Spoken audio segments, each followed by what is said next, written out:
दर्द कितना गहरा हो सकता है? क्या कोई जिंदगी भर किसी का इंतजार कर सकता है? और क्या कोई इतना हद तक किसी से प्रेम कर सकता है जब वो प्रेम ही इस दुनिया की नजरों में पाप हो?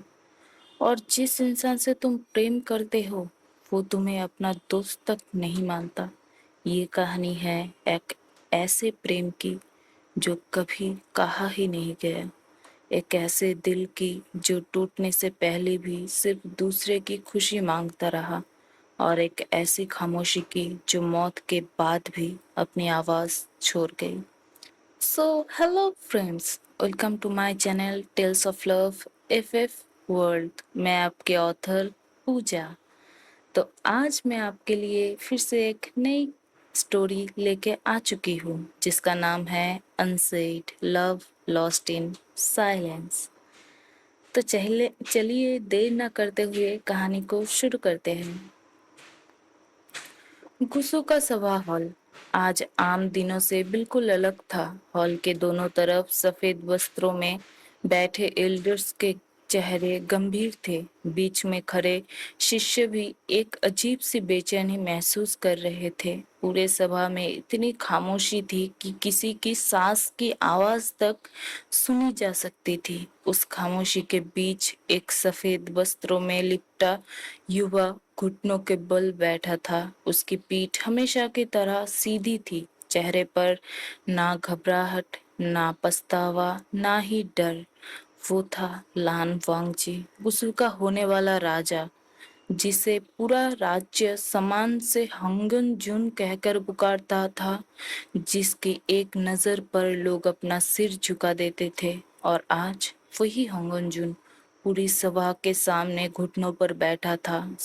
सभा के सबसे आगे बैठे लान किरण की आवाज पूरे हॉल में गूंज उठी।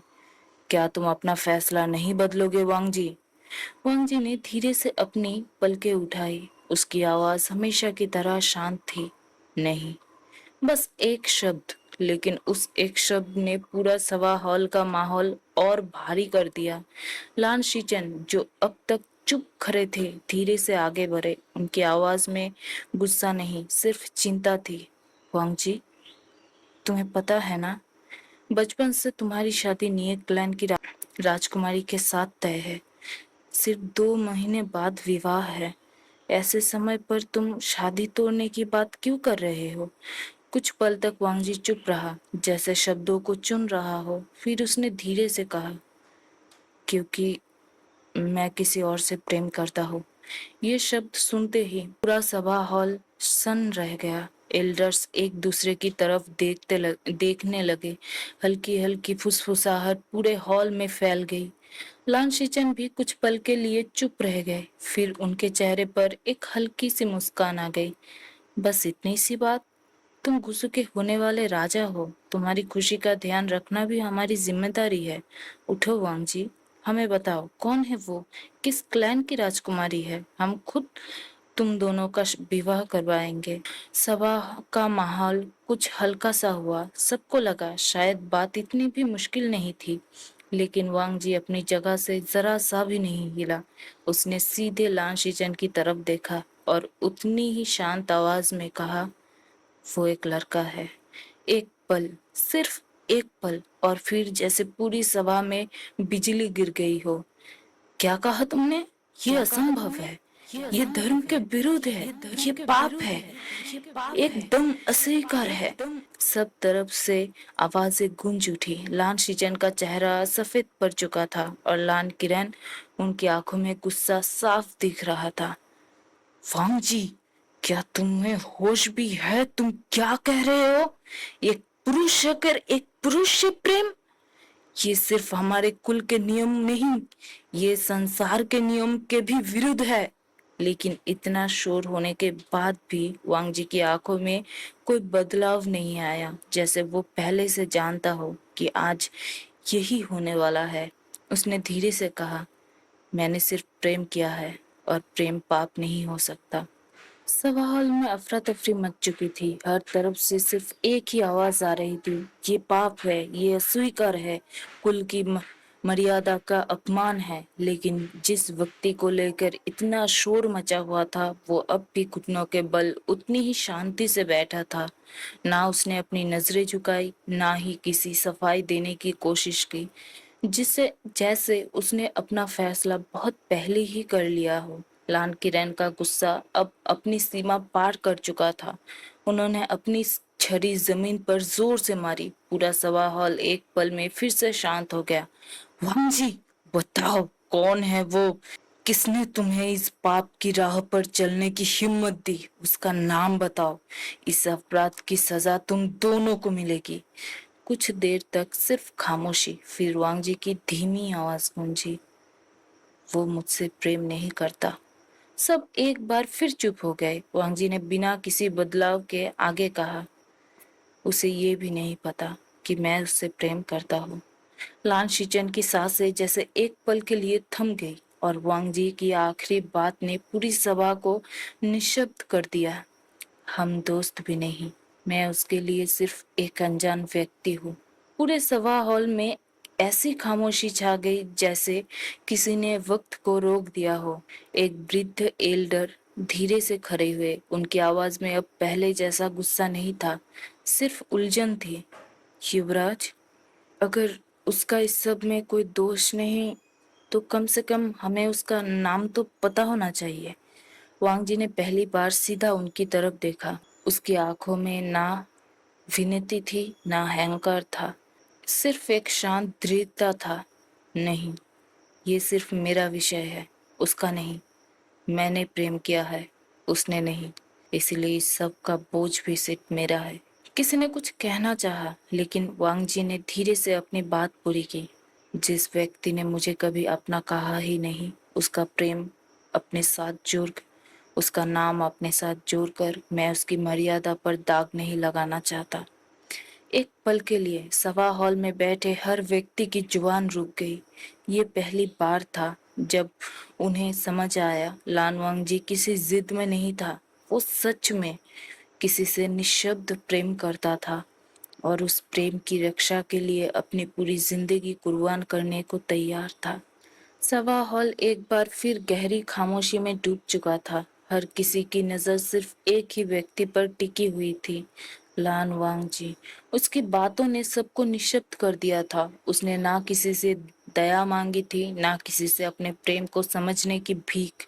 उसने बस इतना कहा था, ये सिर्फ मेरा विषय है, उसका नहीं। लान किरण ने गहरी सांस ली। उनके चेहरे पर गुस्सा साफ दिख रहा था, लेकिन उस गुस्से के पीछे एक और एहसास छुपा था, निराशा, एक गहरा निराशा। वांग जी, उनकी आवाज पहले से धीमी थी, मैं तुम्हें एक आखिरी अवसर दे रहा हूँ। इस सब को भूल जाओ। उस व्यक्ति को अपने हृदय से निकाल दो। नियमित समय पर न्यूक्लैंड की राजकुमारी से विवाह करो। अपना घर बसाओ और कुसु का सिंहासन संभालो। कुछ देर पहले जो कुछ यहाँ हुआ, हम सब उसे भूल जाएंगे। सभा हॉल में बैठे हर व्यक्ति की सांसें जैसे थम गई। सब वांग जी की जवाब का इंतजार कर रहे थे। वांग जी ने धीरे से अपनी नजरें उठाकर लान किरण की आंखों में देखा। उसकी आवाज हमेशा की तरह शांत थी, लेकिन उस शांति के अंदर एक ऐसी दृढ़ता थी जैसे कोई तोड़ नहीं सकता। असंभव। बस एक शब्द, लेकिन उस एक शब्द ने लान किरण की धैर्य की आखिरी दीवार भी तोड़ दी। वांग जी, उनकी गहरी हुई आवाज पूरे सभा हॉल में गूंज उठी। एक ऐसा व्यक्ति जो तुम्हें जानता तक नहीं, जिसने कभी तुम्हारी तरफ मुड़कर देखा तक नहीं, उसके लिए तुम अपना परिवार, अपना कुल, अपना भविष्य, सब कुछ त्याग दोगे? वांग जी चुप रहा। उसने ना हाँ कही, ना ही ना। उसकी खामोशी ही उसका जवाब था। लान किरण ने आंखें बंद करके एक गहरी सांस ली, फिर धीरे से बोले, ठीक है, तुमने अपना फैसला सुना दिया। अब कुसु भी अपना फैसला सुनाएगा। उन्होंने अपनी छड़ी जमीन पर जोर से टिकाई। शिष्य, दरवाजे के पास खड़ा एक शिष्य तुरंत घुटनों के बल बैठ गया। जी लान गुरु। लान वांग जी को एंसेस्टर हॉल ले जाओ, उसकी सजा की तैयारी करो। यह सब सुनते ही लान शीचन का चेहरा सफेद पड़ गया। अंकल, वो तुरंत आगे बढ़े। कृपया ऐसा मत कीजिए, वांग जी से गलती हुई है, लेकिन इतनी कठोर सजा। लान किरण ने उनकी बात बीच में रोक ली। शिचैन, ये सिर्फ तुम्हारा छोटा भाई नहीं, ये गुस्सू का होने वाला राजा भी है। अगर आज इसके अपराध को नजरअंदाज कर दिया तो कल पूरा संसार गुस्सू पर उंगली उठाएगा। लान शिचन के पास कोई शब्द नहीं बचा। उन्होंने बस एक बार वांगजी की तरफ देखा, शायद इस उम्मीद में कि वो अपना फैसला बदल दे, लेकिन वांगजी अब भी बिल्कुल वैसे ही घुटनों के बल बैठा था। उसके चेहरे पर ना डर था ना पछतावा, जैसे उसने सजा को भी अपने फैसले का हिस्सा मान लिया हो। और उसी पल सभा हॉल के भारी दरवाजे धीरे धीरे खुल गए। दो शिष्य आगे बढ़े। उन्होंने अदब से झुककर लान वांगजी से चलने का संकेत दिया। वांगजी बिना एक शब्द कहे धीरे से खड़ा हुआ। ना उसने किसी से बहस की, ना ही अपने फैसले पर पछतावा दिखाया। उसके हर कदम में वही शांति थी जो हमेशा उसकी पहचान रही थी। लेकिन उस शांति के पीछे कितना बड़ा तूफान था, ये शायद सिर्फ एक ही व्यक्ति समझ रहा था, लान शिचन। जैसे ही वांगजी कुछ कदम आगे बढ़ा, लान किरण की कठोर आवाज एक बार फिर सभा हॉल में गूंज उठी। रुको। सबके कदम वही थम गए। लान किरण ने पूरी सभा की तरफ देखते हुए कहा, लान वांगजी ने गुस्सू का नियमों का उल्लंघन किया है। उसने अपने होने वाले विवाह से इनकार किया और एक ऐसे प्रेम को स्वीकार किया जिसे इस संसार के नियम कभी स्वीकार नहीं करते। इसीलिए मैं लान किरण गुस्सू के नियमों का अनुसार लान वांगजी को 300 डिसिप्लिन लैशेस की सजा सुनाता हूँ। सभा हॉल में एक साथ कई लोगों की सांसें अटक गई, लेकिन लान किरण की आवाज नहीं रुकी। उसके बाद उसे 3 वर्ष के लिए कोल्ड केव में पूर्ण एकांतवास और सेकुलरिज्म की सजा दी जाती है। शायद ये दंड उसके भ्रमित मन को फिर से सही मार्ग पर ले आए। ये शब्द सुनते ही लान शिचन का चेहरा सफेद पड़ चुके थे। अंकल, उसकी आवाज पहली बार इतनी बेचैन थी। ये बहुत कठोर दंड है। आप जानते हैं ना, लान क्लैन की सिर्फ 5 डिसिप्लिन लैशेस किसी सामान्य कल्टीवेटर की जान ले सकती है। वांगजी कितना भी शक्तिशाली हो, 300 लैशेस और उसके बाद 3 साल का कोल्ड केव, ये दंड बहुत अधिक है। सभा हॉल एक बार फिर खामोश हो गया। लान किरण ने धीरे से अपनी आंखें बंद कर ली, फिर बहुत भारी आवाज में बोले, शिचैन, इस अपराध की सजा सिर्फ मृत्यु है। पूरे हॉल में सन्नाटा छा गया। लान किरण ने आगे कहा, लान वांगजी मेरा भतीजा है और गुस्सू का होने वाला राजा भी, इसीलिए उसे सुधारने का एक अवसर दिया जा रहा है, वरना नियम के अनुसार आज का फैसला कुछ और होता। लान शिचन की आंखों में आंसू भर आए। उन्होंने धीरे से वांगजी की तरफ देखा। शायद बस एक बार वांगजी अपना फैसला बदल दे, बस एक बार कह दे, मैं मान गया। लेकिन वांगजी ने धीरे से अपनी नजरें उठाई। एक पल के लिए उसकी नजर शिचन से मिली। उस नजर में सिर्फ एक ही बात थी, भाई, मुझे मत रोकिए। और फिर उसने बिना किसी विरोध के अपने दोनों हाथ सामने कर दिए, जैसे कह रहा हो, मैं अपनी सजा स्वीकार करता हूँ। लाल शिचर ने धीरे से अपनी आंखें बंद कर ली। उनके पास अब कोई शब्द बचा ही नहीं था। किसी ने भी वांगजी के पक्ष में एक शब्द तक कहने की हिम्मत नहीं की। दो शिष्य धीरे से आगे बढ़े। सेकंड ईयर मास्टर, कृपया हमारे साथ चलिए। वांगजी ने बिना किसी विरोध के सिर हल्का सा झुका लिया। उसने अपनी तलवार बीचेन दोनों हाथों से उठाई और बड़े अदब से अपने सीने के सामने पकड़ ली। ये सिर्फ एक तलवार नहीं थी, ये एक कल्टीवेटर का गौरव थी। और आज वांगजी उसे लेकर अपनी सजा की तरफ चल पड़ा था। उसके कदम धीरे थे, लेकिन उनमें जरा सी भी हिचकिचाहट नहीं थी। पीछे खड़े लान शिचन बस उसे जाते हुए देखते रहे। हर कदम के साथ उनका दिल और भारी होता जा रहा था। अचानक, वांगजी! शिचन की आवाज पूरे हॉल में गूंज उठी। वांग जी के कदम एक पल के लिए रुक गए, लेकिन उसने मुड़कर नहीं देखा। शीचन की आंखों में आंसू भर आए। बस एक बार, बस एक बार कह दो कि तुम अपना फैसला बदल रहे हो। मैं अंकल को मना लूंगा, मैं सब संभाल लूंगा। तुम्हें ये सब सहने की जरूरत नहीं पड़ेगी। सभा हॉल में फिर एक बार गहरी खामोशी छा गई। कई पल बीत गए, फिर वांग जी की शांत आवाज सुनाई दी, गागा। उसने पहली बार आज अपने बड़े भाई को इस नाम से पुकारा था। हर इंसान अपने जीवन में एक ही बार सच्चा प्रेम करता है। अगर मैं उसी प्रेम से मुंह मोड़ लूं, तो फिर मैं वांग जी नहीं रहूंगा। लाल शीजन की सांसें जैसे रुक गए। वांग जी ने धीरे से आगे कहा, प्रेम पाना मेरे अधिकार में कभी था ही नहीं, लेकिन उस प्रेम के प्रति वफादार रहना ये मेरा अपना निर्णय है। उसे मैं कभी नहीं बदलूंगा। ये कहकर वांगजी फिर चल पड़ा। इस बार लान शीचन ने उसे नहीं रोका, क्योंकि उन्हें समझ आ गया था वांगजी को कोई भी हरा नहीं सकता। ना दंड, ना पीड़ा, ना अकेलापन और ना ही मौत। उसका दिल पहले ही किसी को दे चुका था, और जिस व्यक्ति ने अपना दिल दे दिया हो, उसे दुनिया से डराया नहीं जा सकता। सभा हॉल के भारी दरवाजे धीरे से बंद हो गए। उन दरवाजों के उस पार लान वांगजी अपनी सजा की तरफ बढ़ रहा था, और इस पार लान शिचर ने पहली बार महसूस किया कि शायद आज उन्होंने सिर्फ अपने छोटे भाई भाई को नहीं, बल्कि उसकी मुस्कुराहट को भी हमेशा के लिए खो दिया है। एंसेस्टर हॉल के सामने लान वांगजी शांत वैभव से घुटनों बल बैठा था। उसने अपनी तलवार बिचन को दोनों हाथों से उठाकर बड़े आदर के साथ अपने सामने रख दी।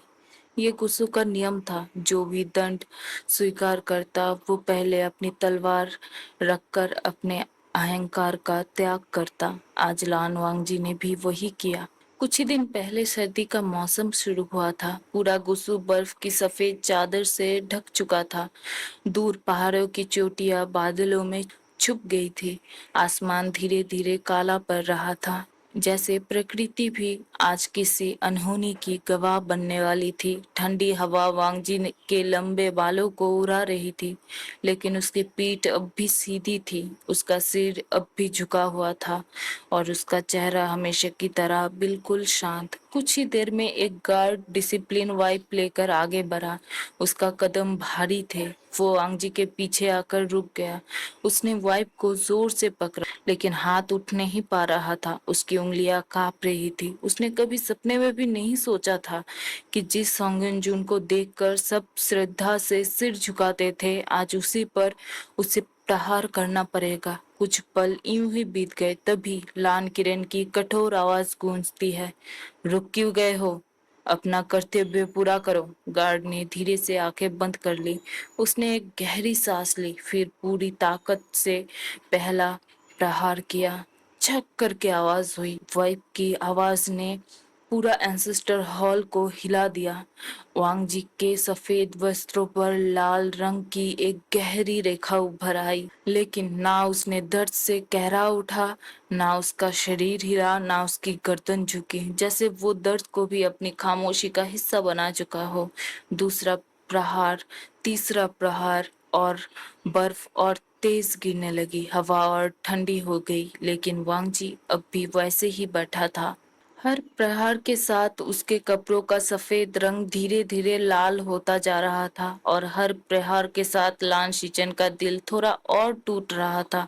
वो थोड़ी दूर खड़े थे। उनकी मुट्ठियां इतनी जोर से बंद थी कि नाखून हथेली में धंस चुके थे। उनकी आंखें बार बार भर आ रही थी, लेकिन वो कुछ कर नहीं सकते थे, क्योंकि आज वो सिर्फ एक बड़े भाई नहीं थे, वो गुस्सू के कुल प्रमुख भी थे, और ये जिम्मेदारी उनके पैरों की जंजीर बन चुकी थी। आसमान में बिजली चमकी। तेज हवा के साथ बर्फ वांग जी के कपड़ों पर जमने लगी, लेकिन उसकी पीठ अब भी सीधी थी, जैसे उसने फैसला कर लिया हो। उसका शरीर टूट सकता है, लेकिन उसका प्रेम कभी नहीं टूट सकता। हर लैश के साथ वांगजी के कपड़े और भी लाल होते गए। खून धीरे धीरे उसकी पीठ से बहकर बर्फ पर टपकने लगी। सफेद बर्फ पर लाल बूंदें, ऐसा लग रहा था जैसे किसी ने बर्फ पर सिंदूर बिखर दिया हो। लेकिन जिस बात ने वहां मौजूद सभी लोगों को सबसे ज्यादा हिला दिया वो ये थी कि वांग जी ने अब तक एक बार भी पीछे मुड़कर नहीं देखा, ना किसी से दया मांगी, ना अपना फैसला बदलने की बात की, ना ही एक शब्द कहा। दूर खड़े लान शीचेन का दिल हर प्रहार के साथ टूट रहा था। उनकी मुट्ठियां और भी जोर से बंद हो रही थी। कई बार उनके होठ खुले जैसे वो कहना चाहते हो बस बहुत हो गया, लेकिन हर बार उनकी आवाज गले में ही दब कर रह गई, क्योंकि वो जानते थे अगर आज वांग जी को कोई बचा सकता था तो वो वांग जी खुद था, और वो कभी अपना फैसला नहीं बदलेगा। समय बीतता गया। 100, 120, वाइप चलने वाला पहला गार्ड बुरी तरह हाफ रहा था। उसके हाथ कांप रहे थे। उसने कभी सोचा भी नहीं था कि कोई इंसान इतना दर्द सहकर भी इतना शांत रह सकता है। उसने धीरे से वाइप नीचे कर दिया। आ, आगे मुझसे नहीं होगा। उसकी आवाज कांप रही थी। लान किरण का चेहरा जरा भी नहीं बदला। उन्होंने सीधे दूसरे गार्ड की तरफ देखा। यदि तुम थक गए हो तो दूसरा गार्ड अपना कर्तव्य पूरा करेगा। दूसरा गार्ड आगे बढ़ा।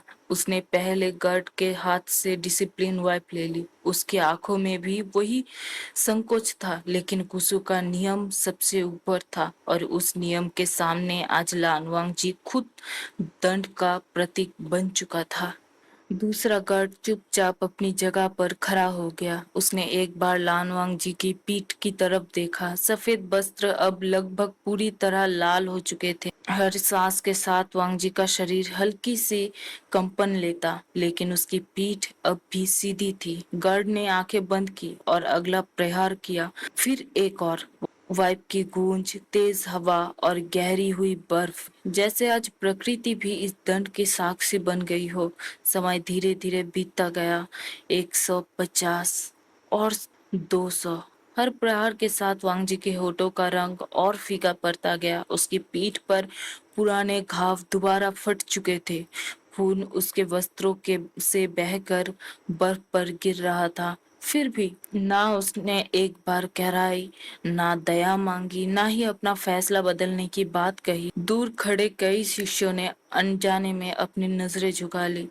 उनसे ये दृश्य देखा नहीं जा रहा था। लांचीचन की आंखें लाल हो चुकी थी। हर प्रहार उनके दिल पर पड़ रहा था, लेकिन वो मजबूर थे। आज वो सिर्फ एक बड़े भाई नहीं थे, वो कुसु का कुल प्रमुख भी थे, और इसी जिम्मेदारी ने उनके कदमों को बांध दिया था। कुछ देर बाद दूसरा गार्ड भी बुरी तरह थक गया। उसके हाथ कांप रहे थे। उसने धीरे से डिसिप्लिन वाइप को तीसरे गार्ड को दे दिया। तीसरा गार्ड आगे बढ़ा। उसने वांग जी की तरफ देखा, और उसकी आंखों में एक पल के लिए सम्मान सा उभर आया। शायद आज उसने पहली बार समझा था कि असली दृढ़ता क्या होती है। उसने गहरी सांस ली और दंड के अंतिम भाग शुरू हुआ। 250, 270, 290। हर प्रहार के साथ वांग जी की सांसें भारी होती जा रही थी। उसके होठों के कोने से खून की एक पतली धार बह निकली, लेकिन उसकी आंखें अब भी शांत थी, जैसे उसने दर्द को कब का स्वीकार कर लिया हो। 300। तीसरे गार्ड की धीमी सी आवाज गूंजी। पाइप उसके हाथ से धीरे धीरे नीचे गिर गई। पूरे एंसेस्टर हॉल में गहरा सन्नाटा छा गया। सबकी नजर सिर्फ एक व्यक्ति पर थी, लान वांगजी, जो अब भी घुटनों के बल बैठा था। उसकी पीठ घाव से भारी हो चुकी थी। कपड़े खून से भीग चुके थे। होठों के कोने से लहू बह रहा था, लेकिन उसकी पीठ अब भी झुकी नहीं थी। उसने अपना फैसला नहीं बदला था। उसने अपना प्रेम नहीं छोड़ा था।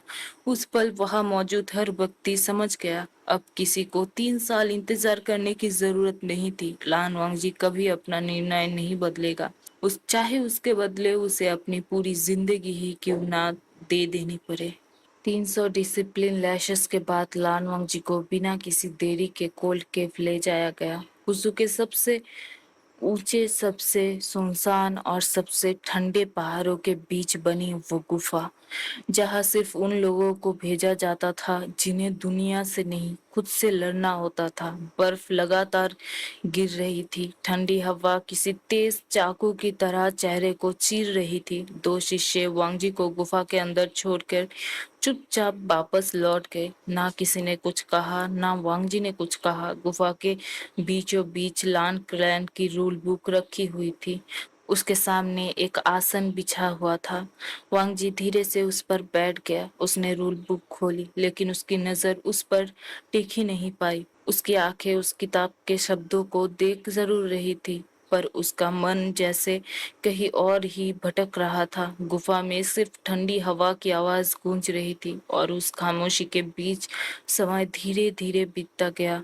कुछ दिन बाद कोल्ड कैफ के बाहर किसी के कदमों की आहट सुनाई दी। वांगजी। ये आवाज सुनते ही वांगजी ने धीरे से अपनी आंखें उठाई। गागा।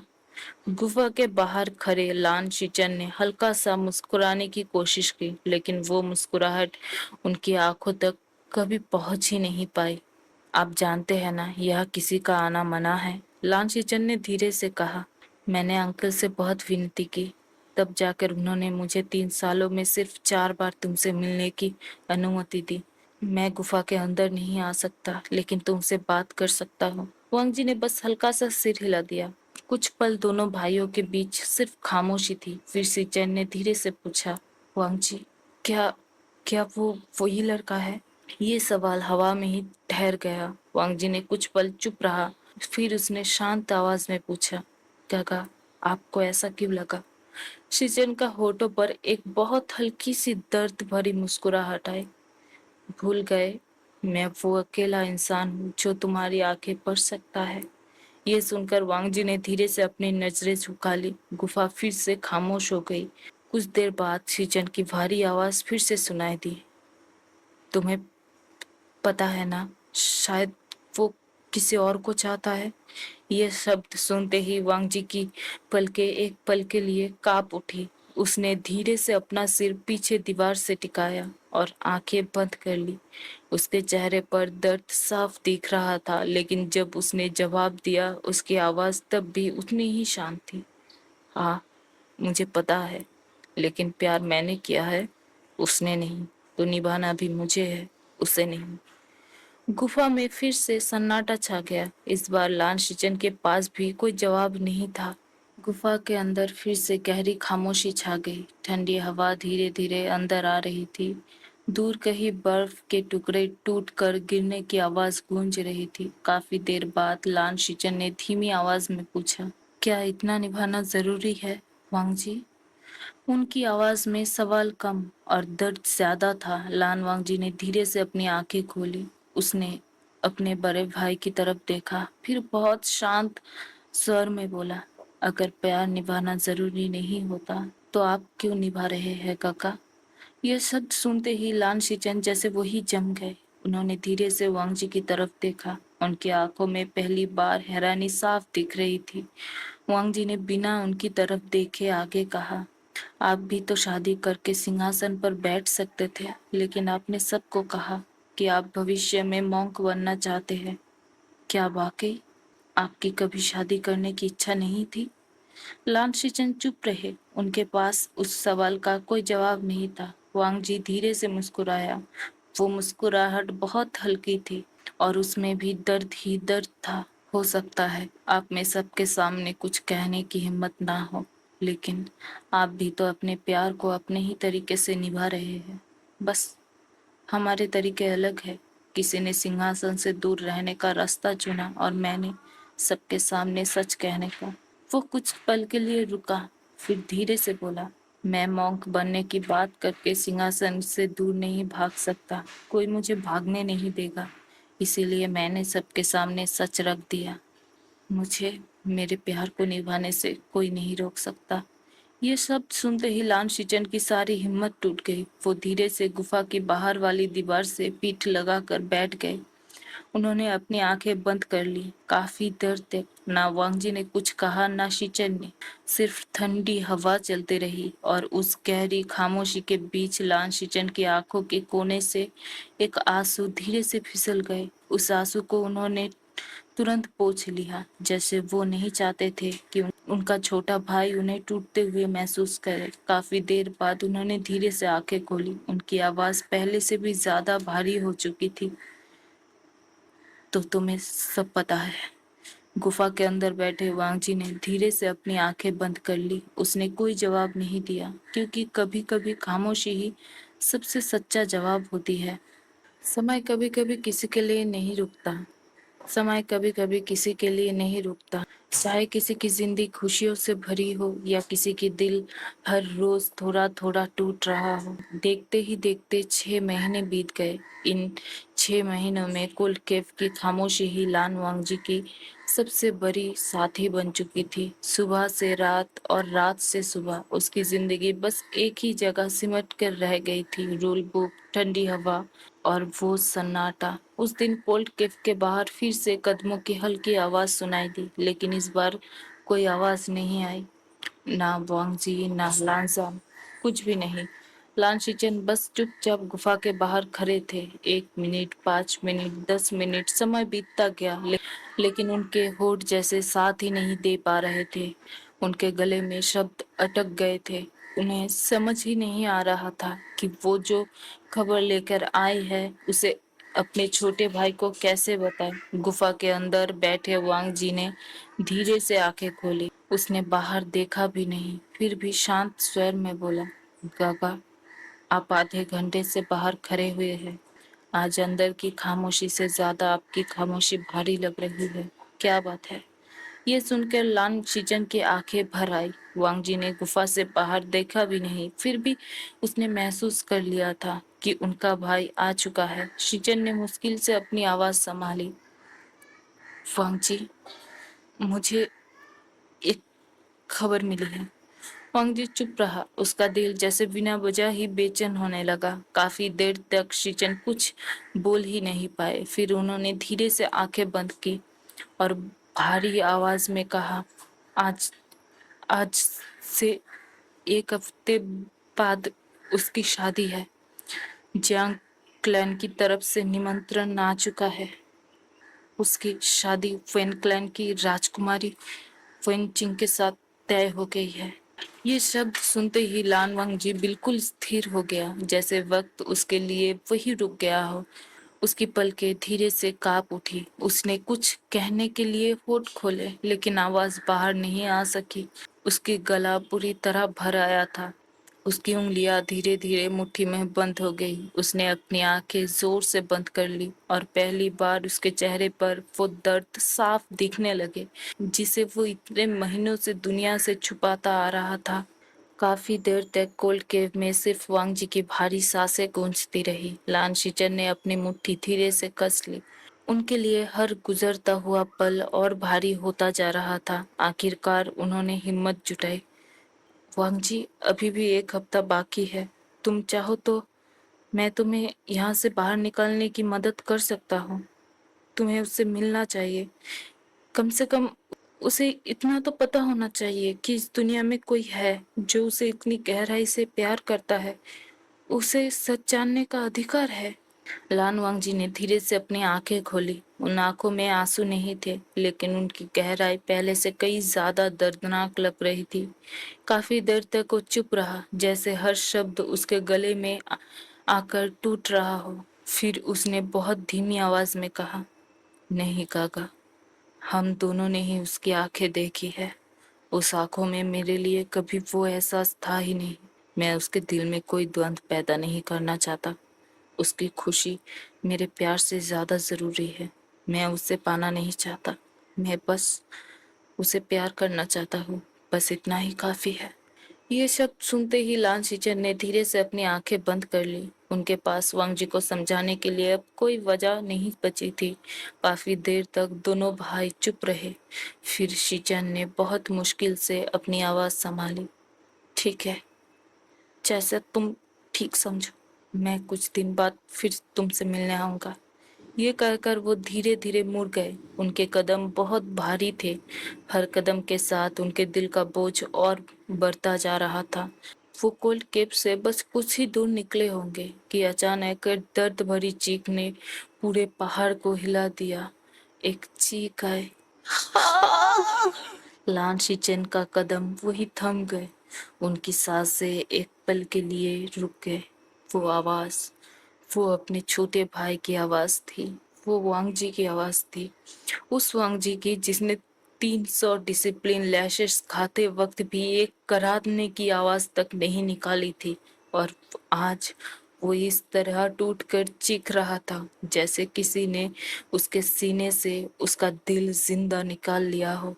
लान शीचेन ने धीरे से अपना सिर आसमान की तरफ उठाया। उन्होंने अपनी आंखें मजबूती से बंद कर ली। उनकी पलकों के कोने से 2 आंसू खामोशी से बह निकले, लेकिन वो मुड़कर वापस नहीं गए। इसीलिए नहीं कि वो जानना नहीं चाहते थे, बल्कि इसीलिए क्योंकि वो जानते थे इस दर्द को ना वो बांट सकते थे और ना ही कम कर सकते थे। तेज हवा अचानक और भी बेचैन हो उठी। बर्फ पहले से ज्यादा तेजी से गिरने लगी, जैसे पूरी प्रकृति उस खामोश प्रेम का शोक मना रही हो। और उन तेज हवाओं के बीच एक लान वांगजी की टूटती हुई चीखें बहुत देर तक गूंजती रही। और उस दिन के बाद कोल्ड कैफ की खामोशी पहले जैसी कभी नहीं रही। उस दिन के बाद लान वांगजी के लिए वक्त जैसे रुक सा गया। कोल्ड केफ की दीवारें वही थी, बर्फ वही गिर रही थी, ठंडी हवा अब भी रोज उसके चेहरे को छू कर निकल जाती थी, लेकिन उसके अंदर सब कुछ बदल चुका था। हर सुबह जब उसकी आंखें खुलती, उसके जहां में सिर्फ एक ही बात गूंजती। अब 6 दिन बाकी है, फिर अब 5, अब 4। हर गुजरते दिन के साथ उसके दिल की धड़कनें और भारी होती जा रही थी। कोल्ड केव में रहने वाले कल्टीवेटर को अपना भोजन खुद बनाना पड़ता था, लेकिन अब मिट्टी के वो बर्तन जमीन में थे। वांगजी रोज अपना सादा भोजन बनाया करता था। एक कोने में यूं ही पड़े रहते थे। कभी उन्हें हाथ ही नहीं लगाया गया, कभी चूल्हा जलाया नहीं गया, कभी भाप उठी ही नहीं। जैसे भूख उसके शरीर के साथ साथ उसकी रूह भी छोड़ चुकी हो। दिन बीतने लगे और वांग जी ज्यादातर समय उसी जगह बैठा रहता। उसकी नजरें शून्य में टिकी रहती। ना वो रूल बुक पढ़ पाता, ना कल्टीवेशन कर पाता, बस खामोशी से बैठा रहता, जैसे किसी ऐसे पल का इंतजार कर रहा हो जिसे रोकना उसके बस में नहीं था। धीरे धीरे उसका चेहरा और दुबला पड़ने लगा। आंखों के नीचे गहरे साए उतर आए।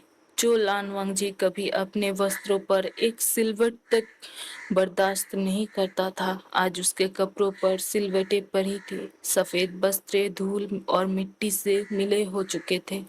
उसके लंबे काले बाल जो हमेशा नीट और क्लीन तरीके से बंधे रहते थे, आज बिखर कर कंधों पर गिर आए थे।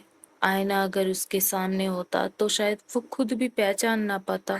जो व्यक्ति कभी कुसु का गर्व था, आज वही व्यक्ति खुद की परछाई बनकर रह गया था। और हर बीतते दिन के साथ शादी का दिन और करीब आता जा रहा था। दिन धीरे धीरे बीत रहे थे और हर बीते दिन के साथ लानवांग जी के अंदर का इंसान भी धीरे धीरे बिखरता जा रहा था। अब उसने दिन गिनना भी छोड़ दिया था, क्योंकि हर सुबह उसे सिर्फ इतना याद दिला देती थी कि वो पल और करीब आ गया है जब उसका प्यार हमेशा के लिए किसी और का हो जाएगा।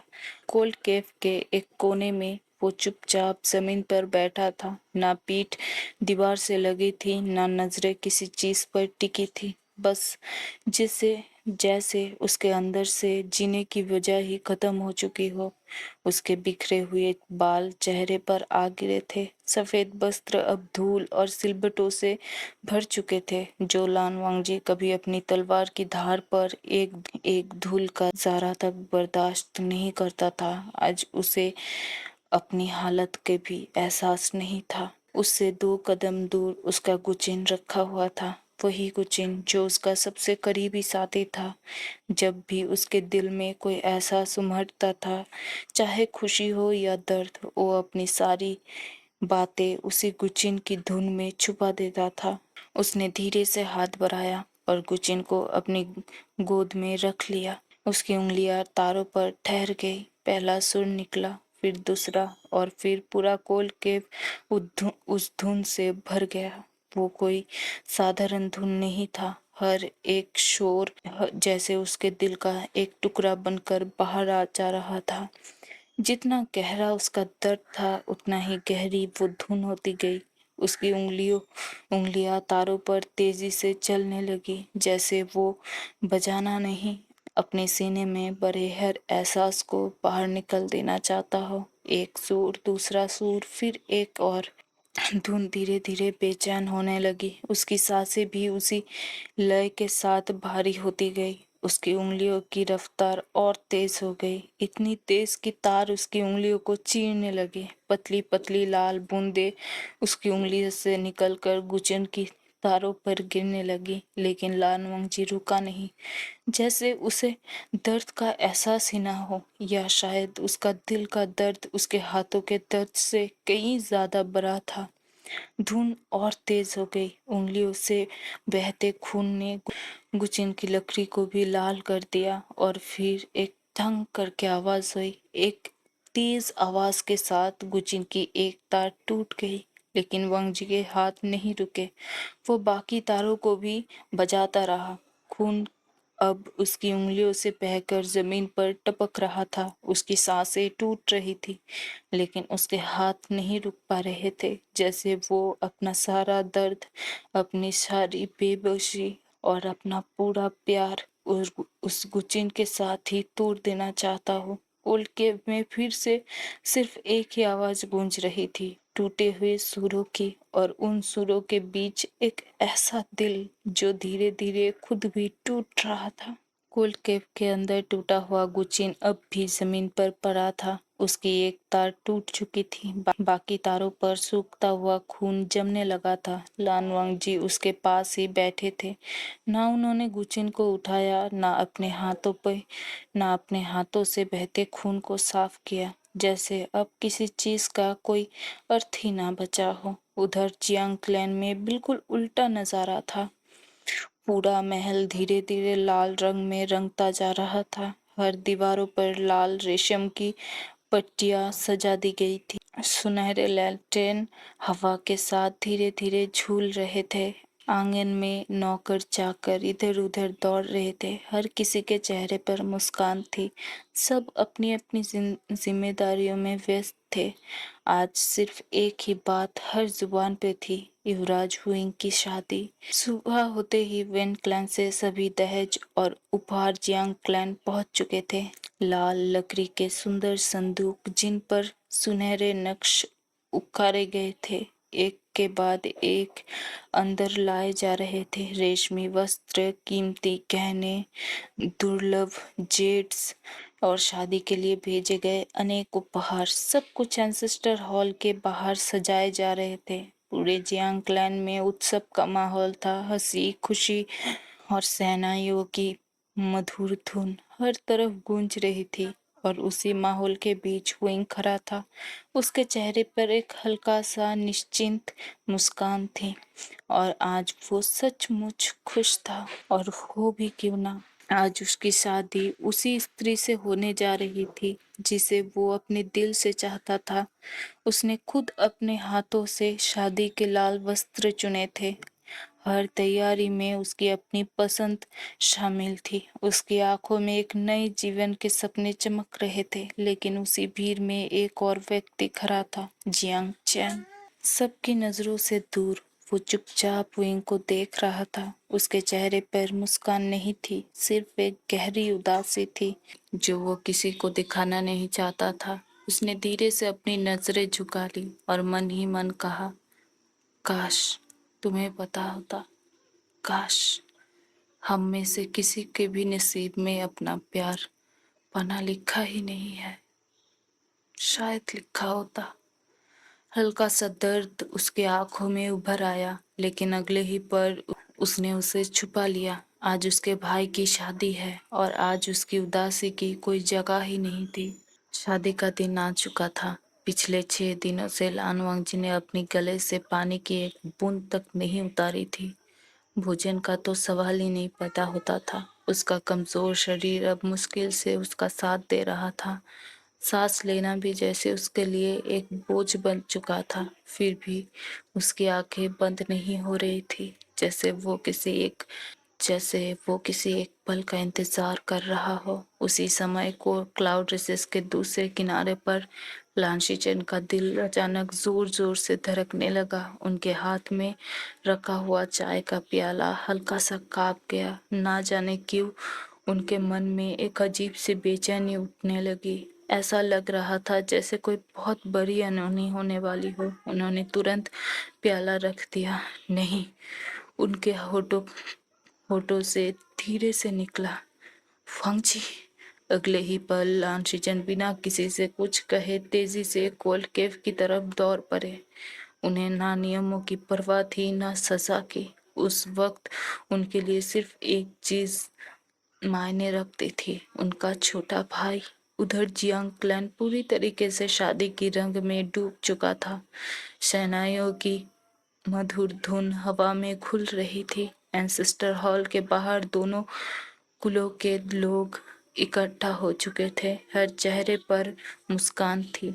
सब उस शुभ पल का इंतजार कर रहे थे। तभी बाहर से एक आवाज गूंजी, दुल्हन आ गई। सभी की नजरें एक साथ दरवाजे की तरफ उठ गई। लाल रेशम के पर्दे धीरे धीरे हटाए गए और उनके बीच से वेन चिंग ने एंसेस्टर हॉल में प्रवेश किया। लाल शादी के वस्त्रों में वो अद्भुत सुंदर लग रही थी। उसके सिर पर पतला सा लाल घूंघट था, जिस पर सुनहरे धागों से कमल का फूल का काम किया गया था। पूरा सभागार कुछ पल के लिए उसी की तरफ देखता ही रह गया। वुइंग ने जैसे ही उसके तरफ देखा, उसके होठों पर एक बहुत ही नर्म और सच्ची मुस्कान आ गई। उस पल कोल्ड केव में बैठे लान वांग जी की बंद पलकें अचानक कांप उठी, जैसे उसने भी वही दृश्य देख लिया हो। उसकी धुंधली आंखें धीरे धीरे खुलने लगी। अगले ही पल उन आंखों के कोने लाल पड़ गए। उसका गला फिर से भर आया और बिना किसी आवाज के दो गर्म आंसू उसकी आंखों से निकलकर उसके गलों पर I'm sorry, दो गर्म आंसू उसकी आंखों से निकलकर उसके गालों पर बह गए। उसने अपनी मुट्ठी धीरे से भींच ली, लेकिन इस बार भी उसने एक शब्द नहीं कहा। सिर्फ खामोशी से अपने प्यार को किसी और के पास जाते हुए देखता रहा। एंसेस्टर हॉल में कुछ पल के लिए गहरी खामोशी छा गई। सबकी नजरें दूल्हा और दुल्हन पर टिकी हुई थी।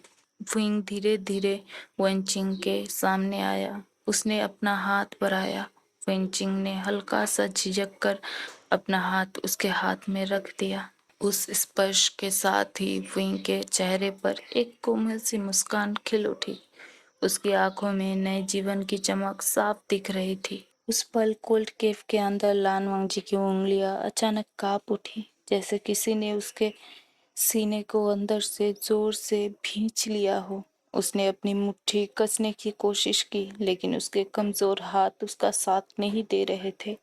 उसकी सांसें धीरे धीरे भारी होने लगी। आंखों से आंसू लगातार बहते रहे। उसने उसने उन्हें पोंछने की भी कोशिश नहीं की। शायद अब उसमें इतनी ताकत भी नहीं बची थी। वेडिंग हॉल में समारोह शुरू हो चुका था। सभी अतिथि श्रद्धा के साथ दोनों नव विवाहित वस्त्रों में सजे हुए थे। एंसेस्टर हॉल के बीचों बीच आ खड़े हुए थे। विवाह करवाने वाले एल्डर ने गंभीर स्वर में कहा, प्रथम प्रणाम आकाश और धरती को। फुइंग और वेनचिंग ने एक साथ धीरे से अपने सिर झुका दिए। पूरे हॉल में एक पवित्र सन्नाटा छा गया। उसी वक्त लानवांग जी का पूरा शरीर हल्का सा कांप गया। उसने मुश्किल से एक गहरी सांस लेने की कोशिश की, लेकिन उसके सीने में ऐसा दर्द उठा जैसे किसी ने उसके दिल को मुट्ठी में जोर से दबा दिया हो। उसकी पलकें जोर जोर से कांपने लगी। उसकी धुंधली नजरों के सामने वहीं का झुकता हुआ चेहरा बार बार उभरने लगा। एक और आंसू उसकी आंखों से निकलकर उसके कान के पास बह गया।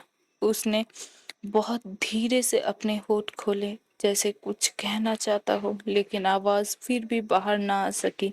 सिर्फ एक दर्द भरी सांस उसके होठों से निकली और कोल्ड केव की खामोशी में खो गई। उधर लांशीचंद बर्फ से ढकते रास्ते पर लगभग दौड़ते हुए कोल्ड केव की तरफ बढ़ रहे थे। उनके दिल की बेचैनी हर गुजरते पल के साथ बढ़ती जा रही थी। उन्हें महसूस हो रहा था जैसे वक्त उनके हाथों से फिसलता जा रहा हो और शायद वो देर कर चुके हैं। लांशीचन के कदम और तेज हो गए। बर्फ उनके वस्त्रों पर जमती जा रही थी। ठंडी हवा उनके चेहरे को चीर कर निकल रही थी, लेकिन उन्हें ना सर्दी का एहसास था ना थकान का। उनके दिल में सिर्फ एक ही ख्याल बार बार गूंज रहा था, बस एक बार वांगजी ठीक हो। उधर एंसेस्टर हॉल में अगले विवाह का संस्कार शुरू हो चुका था। विवाह करवाने वाले एल्डर की गंभीर आवाज फिर गूंजी, द्वितीय प्रणाम पूर्वजों को। वुइंग और वेंचिंग एक साथ मुड़कर एंसेस्टर हॉल के सामने झुक गए।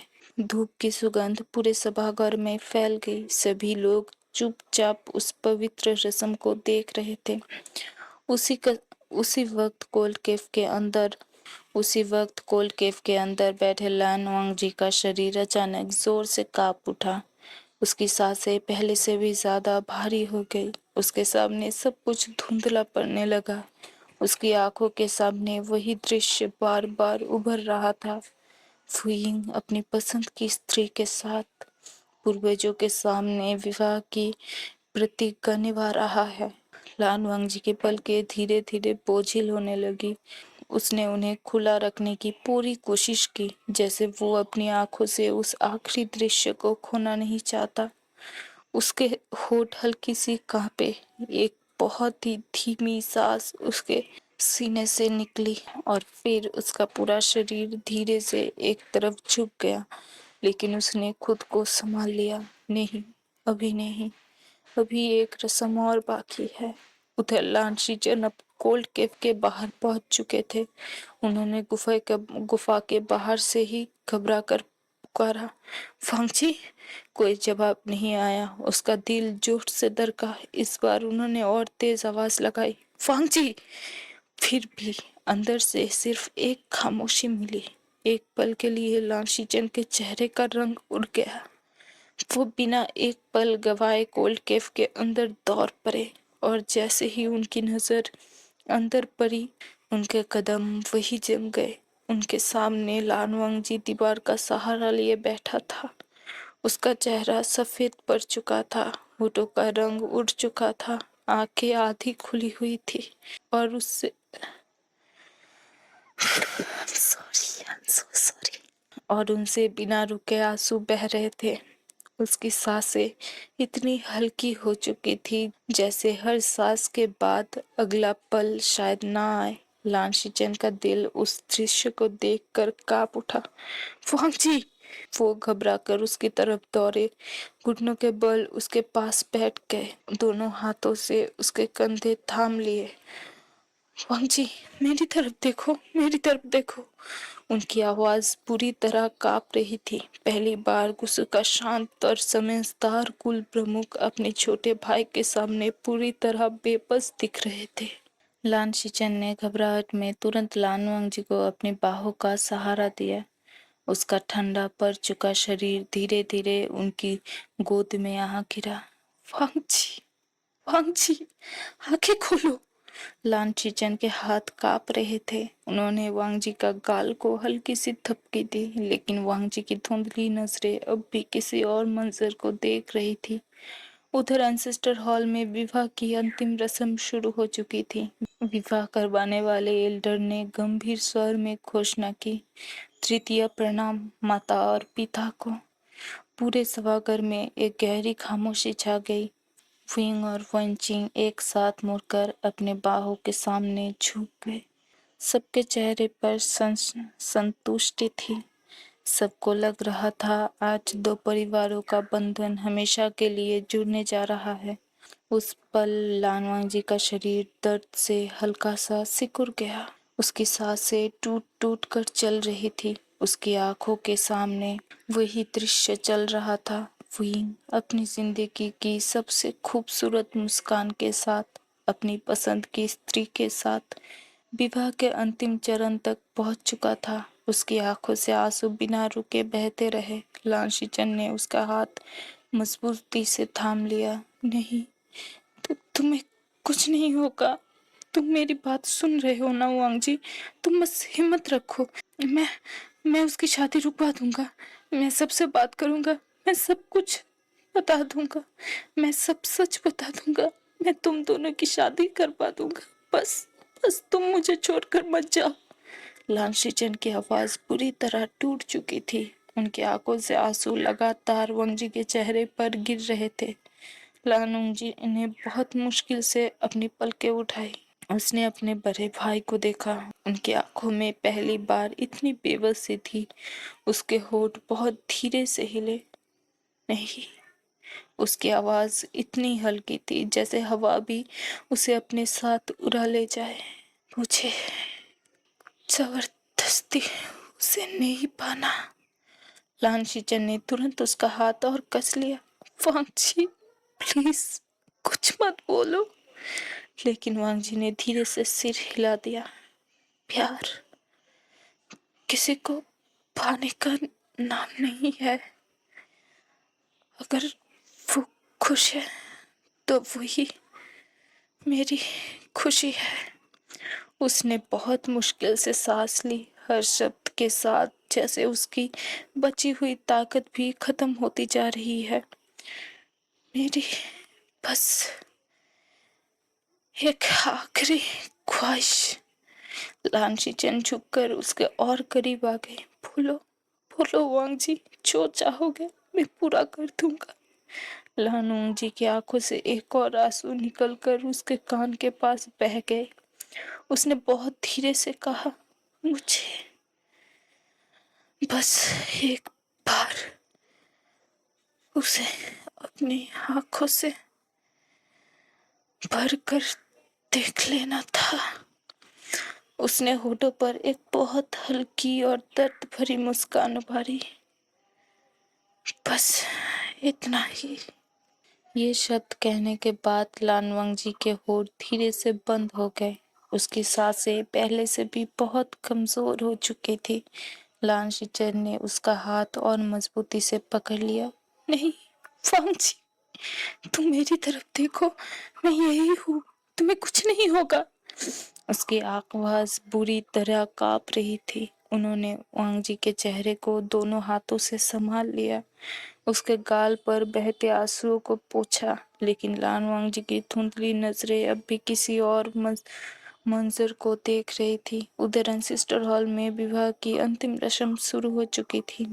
विवाह करवाने वाले एल्डर ने धीरे से कहा, अब दोनों एक दूसरे को विवाह का प्याला अर्पित करें। हुइंग ने दोनों हाथों से प्याला उठाया। उसने वेनचिंग की तरफ देखा। उसके होठों पर वही नर्म सी मुस्कान थी। वेनचिंग ने भी हल्का सा मुस्कुराकर पहला प्याला थाम लिया। दोनों ने एक साथ विवाह का प्याला पिया। पूरे हॉल में खुशियां की गूंज उठने लगी।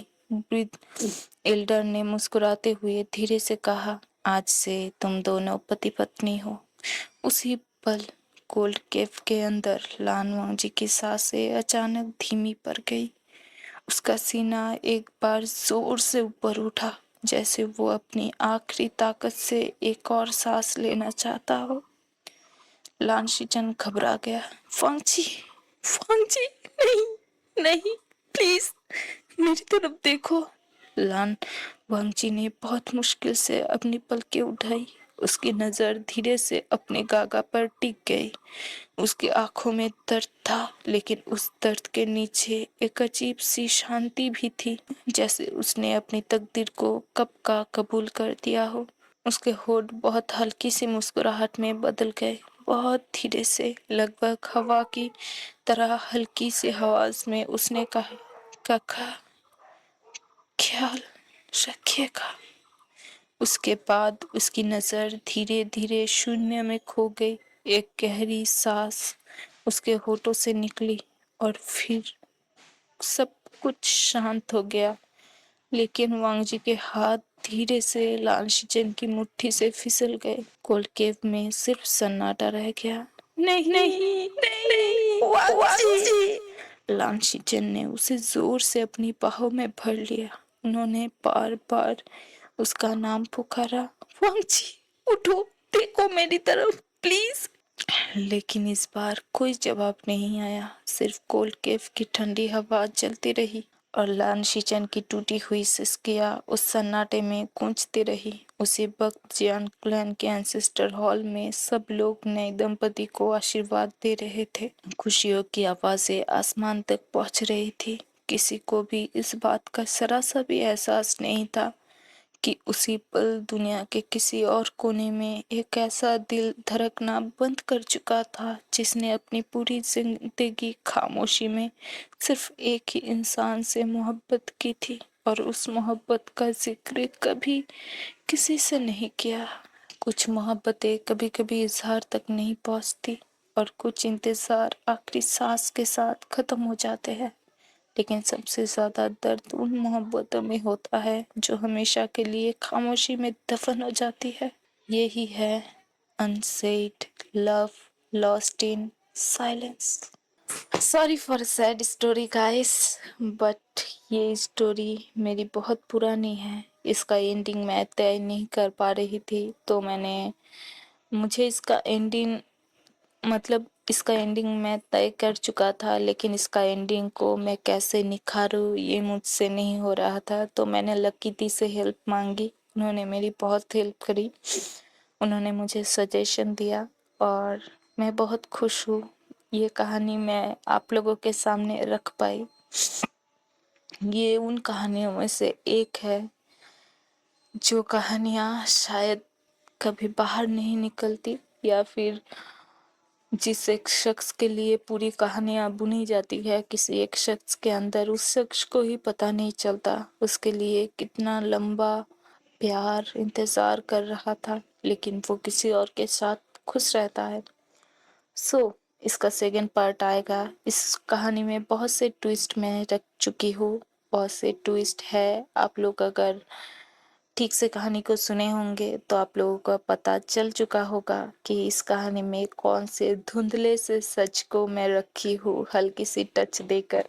तो मुझे कमेंट में ज़रूर बताइएगा। और अगर इसका सेकेंड पार्ट चाहिए और आप लोगों को इसका सेकेंड पार्ट चाहिए ही चाहिए, तो ये डिपेंड करेगा आप लोगों के रिस्पॉन्स के ऊपर। जैसा रिस्पॉन्स होगा वैसा सेकेंड पार्ट होगा, नहीं तो ये कहानी मैं यहीं पे एंड करना पसंद करूँगी, क्योंकि कुछ कहानियाँ हैप्पी एंडिंग नहीं दे पाती। कुछ कहानियों के किताबें नहीं होते, कुछ कहानियाँ लिखी नहीं जाती। ये उन जैसे ही कहानियों में से एक थी जिसमें हैप्पी एंडिंग नहीं था, जिसमें कोई शुरुआत नहीं थी, जिसमें बस प्यार था, एक तरफा प्यार, त्याग। आप लोगों को क्या लगता है वन साइड लव का डेफिनेशन क्या है? तो ये स्टोरी में शायद आपको पता चल चुका होगा। वन साइड लव का कुछ रूल्स होते हैं, कुछ डेफिनेशंस होते हैं जो वांग जी ने हम सब के साथ बहुत अच्छी तरीके से रखी है। वन साइड लव में हम जैसे बच्चों की तरह हम उससे प्यार करते हैं, एक तरफा प्यार करते हैं उस शख्स से। आप जब उस शख्स का नाम अपने साथ जोड़ते हो तो आपको ये याद रहना चाहिए कि आप उस शख्स का नाम बदनाम कर रहे हो, क्योंकि वो शख्स आपको नहीं चाहता। वो शख्स ने आपको परमिशन नहीं दिया होता कि उसका नाम आप अपनी नाम के साथ जोड़ो। ये आपका हक नहीं होता। लेकिन आप अपने प्यार में, या फिर कहूँ अटैचमेंट में, इतना ज़्यादा पागल हो चुके होते हैं कि वन साइड लव का डेफिनेशन ही भूल जाते हैं। तो ये था मेरा आज का स्टोरी। पसंद आया तो जरूर से लाइक कीजिएगा, कमेंट कीजिएगा, शेयर कीजिएगा, ताकि मेरी स्टोरी दूसरे लोगों तक पहुंच सके। तो आज के लिए बाय। फिर मिलेंगे ऐसी ही एक कहानी के साथ इसी प्लेटफॉर्म पे। नाम तो याद है ना, tales of love of world. इसी के साथ मैं अलविदा लेती हूँ, आपकी author Pooja. Tata, bye bye.